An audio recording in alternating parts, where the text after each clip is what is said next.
Hello everybody, welcome back to the video. Lex here. This is going to be another solo RPG.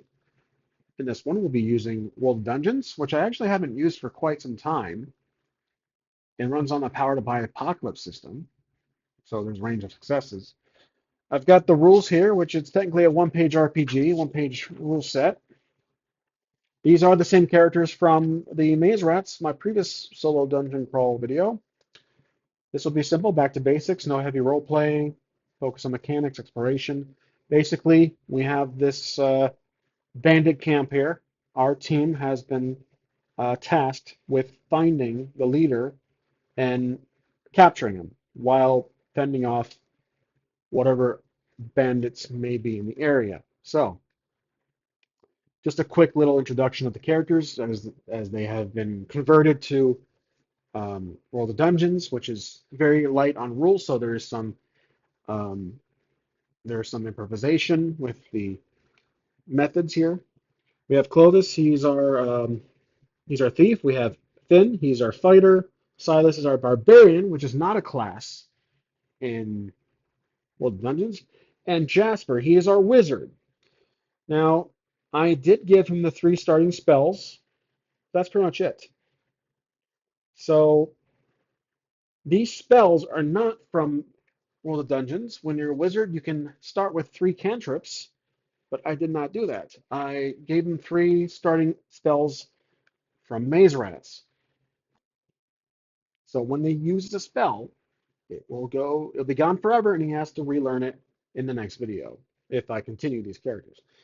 The experience-wise has been converted from before, not just one, two, or three based on Maze Rats, but actually elevated greatly based on the tracking method of this OSR method of tracking when you collect gold and you defeat enemies, etc. So each character's at 250, and they have an X amount of gold based on between the episodes purchased some goods, got some rations, etc.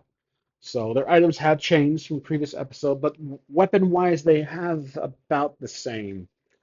Okay, let's begin. Let's populate the area. We have our four right here at the entrance of this camp. They could be there. Now, the enemies, the bandits, they will be placed around the map, and I think these are the remaining bandits that our team is going to rush in and take out. So for now, I'm placing four dice,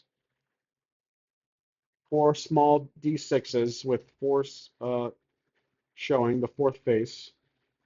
But you need to figure out how they are ranked. So no armor. The way World of Dungeons does not have a combat system. It is entirely improvised. It is up to the player, up to you.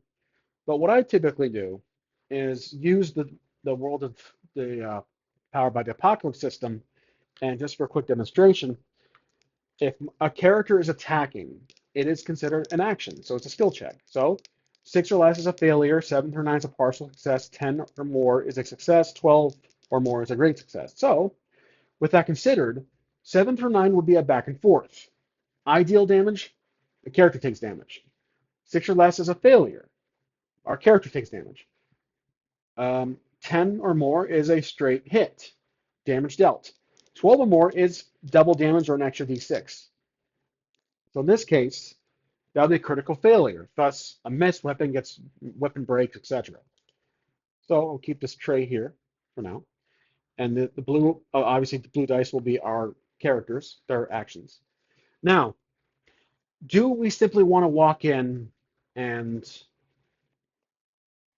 run and gun? I don't think so. I'm having second thoughts about that. So what I'll do, as our team here is labeled, we'll do 1, 2, 3, 4. I will place them around the map as I see fit. They most likely plan this out, and they're going to surround the remaining bandits. I see remaining as just a lead up saying that they have been dealing with them the past maybe a couple days in game time, but they're surrounding them.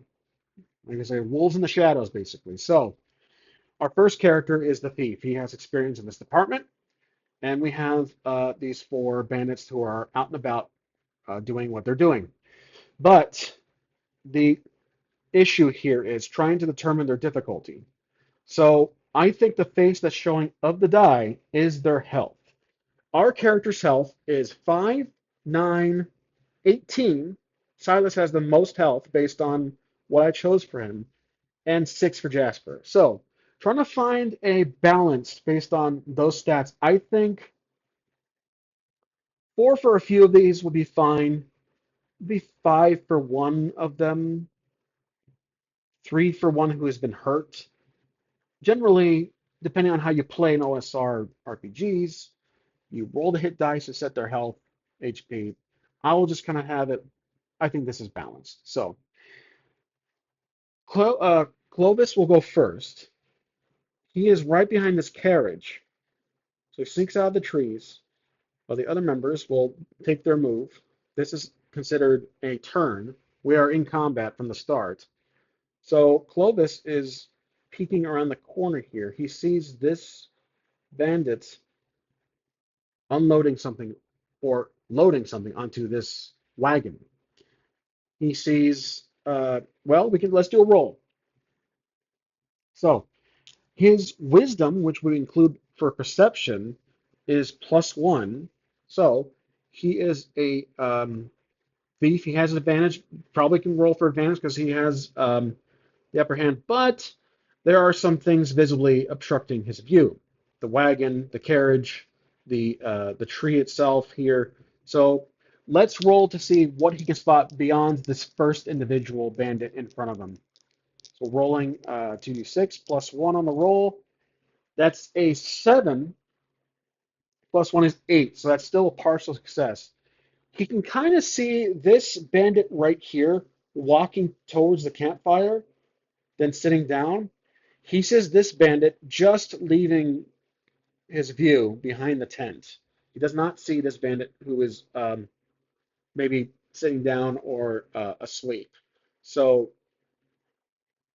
he's considering an option for attack. He is assuming that his colleagues are doing their part and also surrounding these bandits, as should be expected. So he's going to take a shot. He has a bow that's two. That's a D6 +1 damage, but it is also he has a couple of things here, a couple of special abilities. He has backstab +3 damage on sneak attacks. If we go to the rules here, if it's even worth going to the rules, um, backstab attack from concealment to do +3 damage. I'd say arguably this is concealment. So he's going to fire his bow at this individual here. That'll be an additional d6 for advantage and +3 damage if it hits. So here we go. We're rolling with dexterity of +3 as it's a bow. +3 is the most you can get on your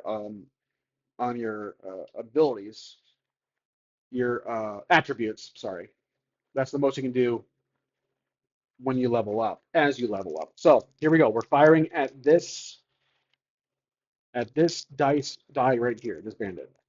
Okay, so that's 9, 10. Advantage is taken to the highest dice in my book. So he has 9 +3. That's 10, 11, 12. That is an unnatural success, critical success. So with the rules, a total of 12 or more, it's a critical success. You do perfectly some extra benefit. So extra damage. In my eyes, there's no damage die necessary, but I'm going to roll it anyways because we have +3 and then the d6. The minimum of d6 is with a +1 is 2. So this guy's dead. The arrow fired perfectly and goes right through his face, and he falls back and he is dead, killing the first bandit. So we will put, let's see, I think I have, nope. We'll put a little X here on the character sheet where this one died. And then the next attack will be Finn. He's our fighter. So he's while all of that was happening, we're rewinding a bit. Finn is deciding to stick to the corner here within the tree line and this tent. He sees this bandit here, drawing a marshmallow or something, and he's going to rush in and use his weapon so, to a surprise. So I'll give him advantage. This is a slaughter, now that I'm considering it. Um, so he has skirmish, which is +1 damage for everything, and he has tough +1 armor. So rolling for advantage. This is athletics skill, if I'm considering it a skill a use, but he's basically not sneaking up, he's rushing in strategically. He's not going to be like our barbarian Silas, who's going to just scream and run and gun into the camp. So we're rolling for attack to see if it hits. So here we go. We are using our +3 in strength, and look at that. So take away this 3 here as advantage. That is a 10 +3 is 13. That's double damage. So just for fun, let's roll for damage, which will be a D. Let's see, longsword D6 +2. That's 2 +2, and the bonus is 4. And then skirmish is an extra damage 5 easily. The sword slices the bandit's neck, and he bleeds out. So this third, our barbarian, is tired of sneaking around. He just runs at this bandit, but the bandit hears his heavy armor because uh, he is fully armored. So Silas will have he will not be able to sneak up on this bandit here, the 4 bandit. So this bandit turns around and no advantage on this roll, but he has a +3 in strength. So let's roll for it using his battle axe, and that's a 5, 6, 7. Okay, that's a back and forth. So remember, he has 4 armor, which is I'm sorry, he has 3 armor, which is still pretty impressive, which is still pretty good. So we rolled a hit, but because that I'm sorry, +3 on the strength. So that's 5, 6, 7, 8, 9, 10. That's a standard hit. Okay, so we have to roll d6 +1 damage. 5. That also, the axe just straight right into his chest like Thanos, except he doesn't portal away. So now we have our wizard, who is just near at the end of the tree line and is going to use a spell called Enveloping Negation. I think I have here for damage 2d6 plus level, which is from the game itself. So for magic attacks, they do 2d6 plus level. So what I'll do here is improvise. So this will do some kind of shadowy prison that engulfs the bandit and strangles him, closes him off from reality, so thus killing him. Well, we'll have to roll for damage, but the spell has been spent. So 2d6 plus level. So he's level 1. That's going to be 2d6 plus 1. But we have to roll if the spell actually works. So it doesn't really say if spells just work or if they roll for intelligence. I'm going to roll for intelligence. So let's do 2d6 here plus the 3 he has in intelligence. Okay, that's 9, 10, 11, 12. Okay, so it does work indeed.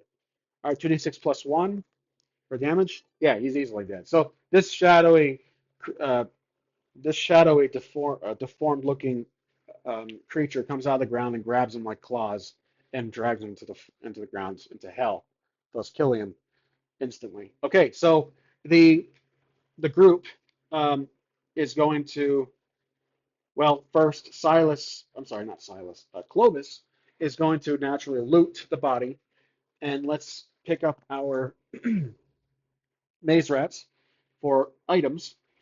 And I'm going to say that this one he killed has a warhammer, but that's not his style. He also has some gold, so he collects perhaps 20 gold pieces, 60, and I track right below the character experience points, how much they get. For killing that band, I'm going to give him 10. And then I think I'm doing right in the wrong spot. Shoot, 20 and 10, and then 180 coins. There we go. I have to adjust. I made a mistake down here on Silas's sheet. Next is Finn. Finn is not going to worry about looting just yet. He's worried about the boss. He knows they're still around. Silas is up here. He's impatient. He's kind of searching around the camp for where's the boss. He wants to. He's a bloodlust. Jasper is kind of. He's very. I know I said I was going to be light on roleplay, but he's very happy. He's very proud of how well his spell worked. So he's kind of showing off. He's walking all flamboyantly towards the campfire. But it's not over yet. The Bandit King himself pops out of the um, this tent here as this six-facing die. He steps out with a huge warhammer about the size of Silas, and he jumps onto the table. Silas is not paying attention. The leader, Finn, shouts behind you, and Silas turns around. Not in time, though. The leader is going to attack, swing his warhammer with advantage because he's concealed. Well, he has advantage now. He has basically, Silas was careless. He was too bloodlust as he was looking for the Bandit King and was right behind him. They failed to check the biggest tent. And now rolling for advantage against Silas. So, will it hit? Oh my, all fives. Jeez. Okay, that's a 10. That's a hit for damage. So, we're rolling for damage. I'd say his Warhammer, you have to decide on his die. Let's do, looking at the rules here, a Warhammer would have, I think, it's not actually on here. I think it's a great weapon. So 2d6 plus 2 damage. Okay, so 2d6 plus 2 damage. Sorry, d6 plus 2 damage. Okay, so we'll roll a 1d6. 3, that's 5 damage. So he takes 5 hits, takes 5 damage. I'm going to track damage. Let's see. Right here. So 1, 2, 3, 4, 5. But he has 18 health. It hits Silas onto the ground back near the campfire, but Silas shakes it off. Oh, but he has armor. I'm sorry. He soaks 3 of that. So he takes 2 damage. Wasn't as bad as I was expecting. Sorry, he has armor. Almost forgot about the armor. He soaks the damage. He had sprung back, but he kind of skids and stops, and he is enraged. So now, from that, 2 more bandits pop out of the camp. Let's roll their health because there's a remaining bandit. Oh, okay, wow. So one's really hurt, and one's in good standing. So, but they have bows. So these 2 on the sides are bows. I'm going to make the boss this transparent, this frost die, just so I know who's who. There we go. That's better. Okay. Now let's roll for initiative, which is, again, not in the game, but I'm going to roll 2d6s per. Or let's just roll 2d6s. 1 per group. 1 for participating. So, I'll give it to the team. Player characters go win tiebreakers. Okay. Team goes first. In orders, Clovis is first. He's going to run up, jump over the campfire heroically, and fire an arrow at the leader. Now, the leader, we probably could give him some armor. Let's say his armor is half of his HP. So 3. He has 3 armor. So we're going to fire an arrow. This is Clovis. I'm sorry, Clovis is firing an arrow with +3 dexterity. 5, 6, 7. That is going to be barely a back and forth, though. So with that being said, it does hit.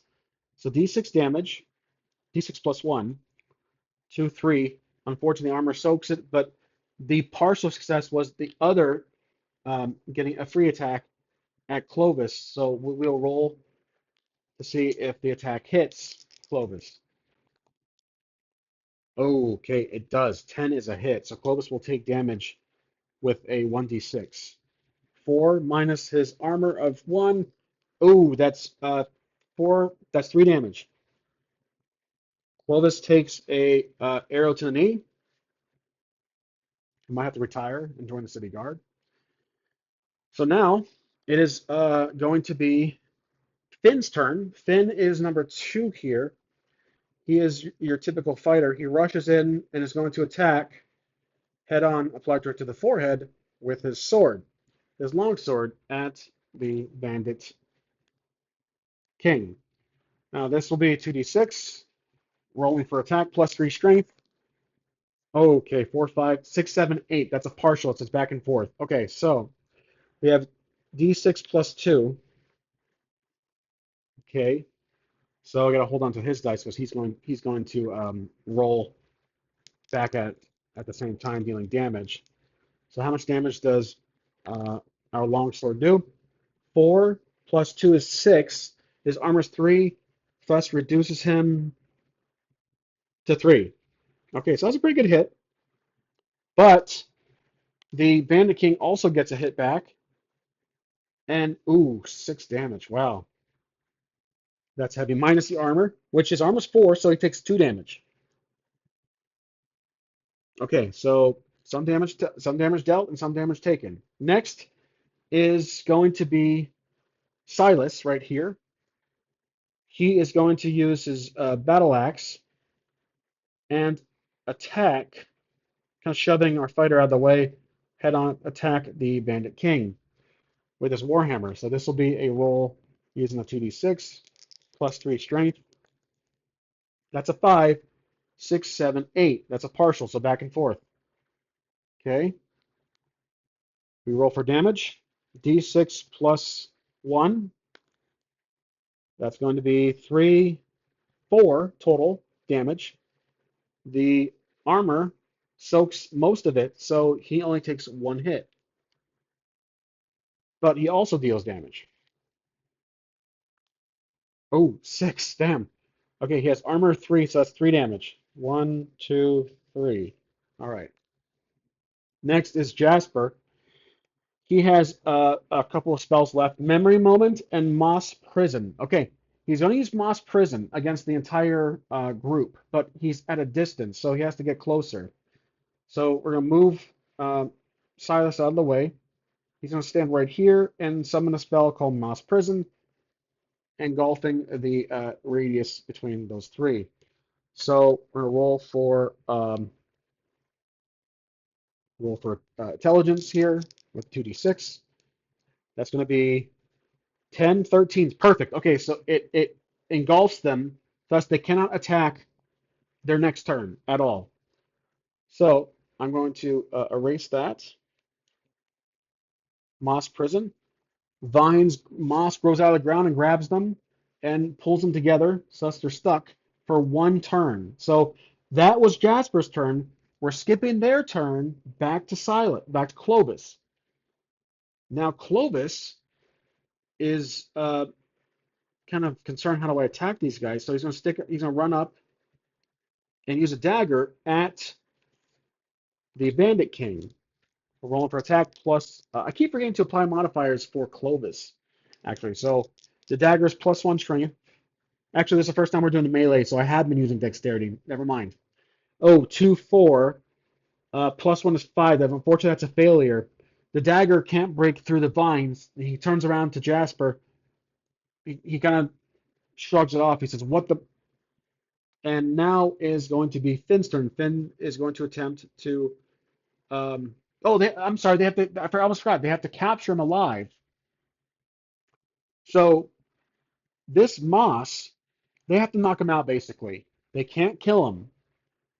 So what I'll do, I'm trying to think of a custom house rule to knock him out. He is almost hurt. So The moss is still grasping them all together. Maybe he's going to take out and stab the outsiders here. So he's going to attack. Yeah, Finn's going to attack this one here, this bandit on the left, with +3 on strength roll here. That is 7, 8, 9, 10. Okay, so we'll roll for damage.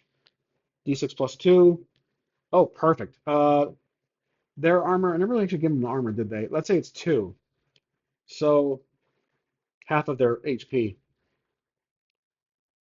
That's going to be, let's see, longsword is D6 +2. That's 8. Okay, yeah, he's defeated. Okay, so he just kind of stabs them, kills them. Next is going to be Silas. He is still enraged from earlier.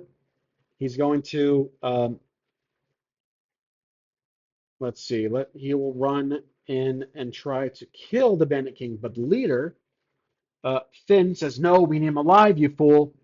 But let's roll to see if that gets through him. So we're kind of rolling against our own characters because he's our bloodlust. So he does have leadership. Oh, no, he does. Yeah, he has leadership, so that's an advantage for Finn. Oh my gosh, that's terrible. This would be charisma. He has no bonus, so the barbarian just shrugs it off. He completely shuts him out. So we're rolling for attack. Silas wants to kill him. He doesn't care about the award to bring him back alive. It's going to screw everything up. So, but I have to go with it. I have to roll with it. So we're attacking with our battle axe and +3 on the strength here. Oh my gosh. All right. So narratively, how does this work? I think um, Jasper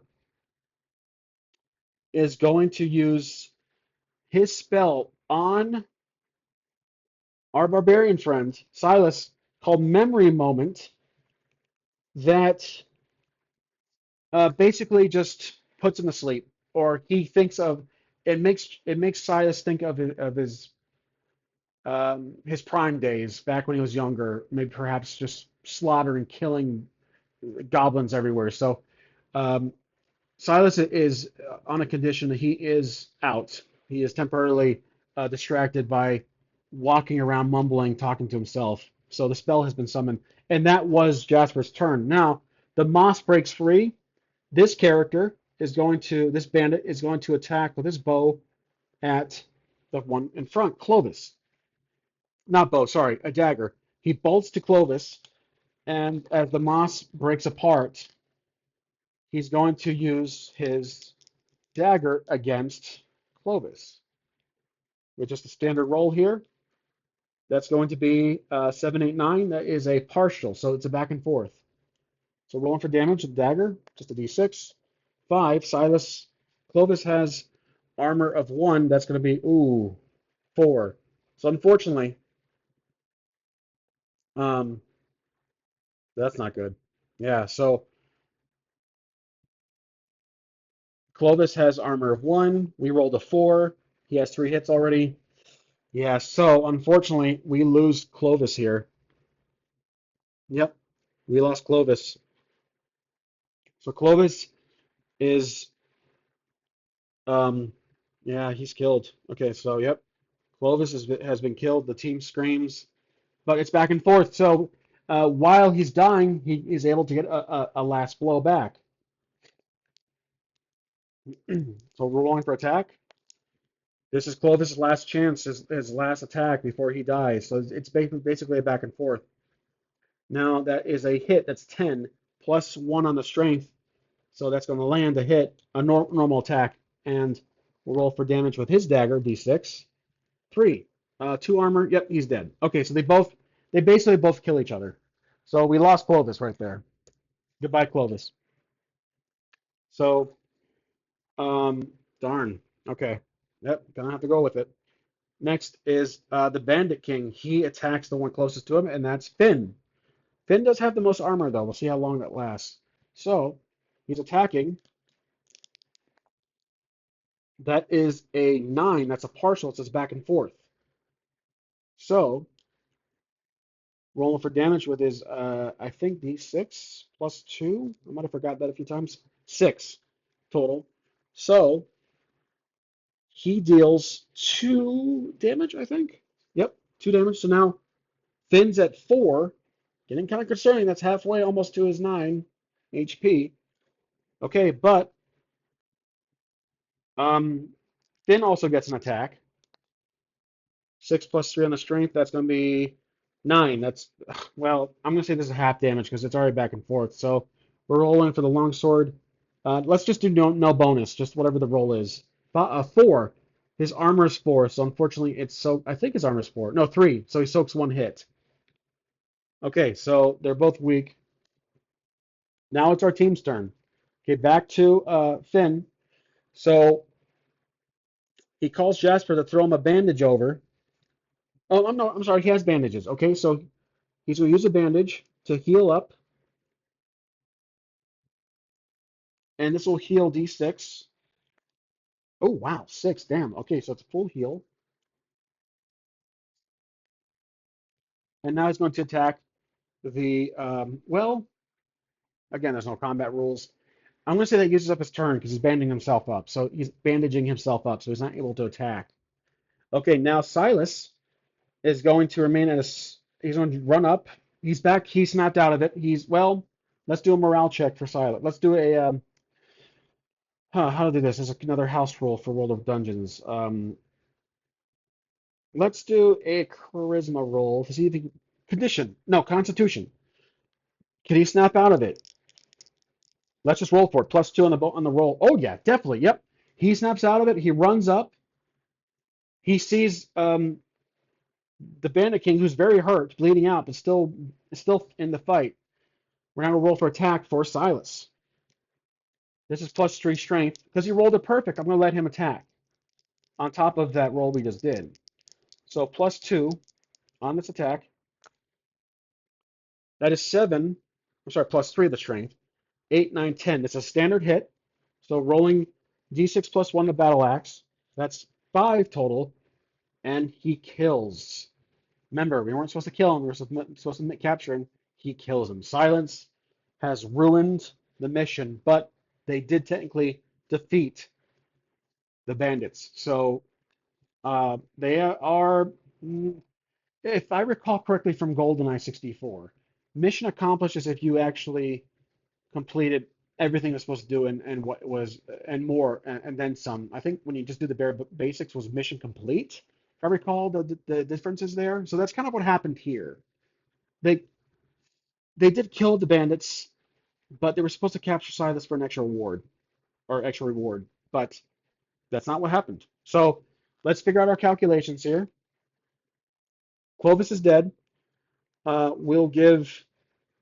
Um, I think Finn will loot about. Let's do a D100 roll. +20 because it's bandits. Oh, 90. Wow. So 112 gold pieces. So that's 292. That's also added to his XP. Plus, for fighting the bandits, we'll get him 50 experience right there. For Silas, I'm gonna have to. I'm not gonna give him. I'm giving him penalty for killing the boss. He wasn't supposed to, so I'm only gonna give him. Did he loot any gold? Let's just ask the Oracle here. Did Silas loot any gold? 50-50. No. Oh wow, he did. Yeah, he took quite a bit. How much did he take? +20 on this roll. 50. Okay, so he took 50 pieces of gold, coins, I should say. And then it's +50 for the experience. Jasper. Jasper found a gem, a fancy gem in on around the neck of uh, the Bandit King.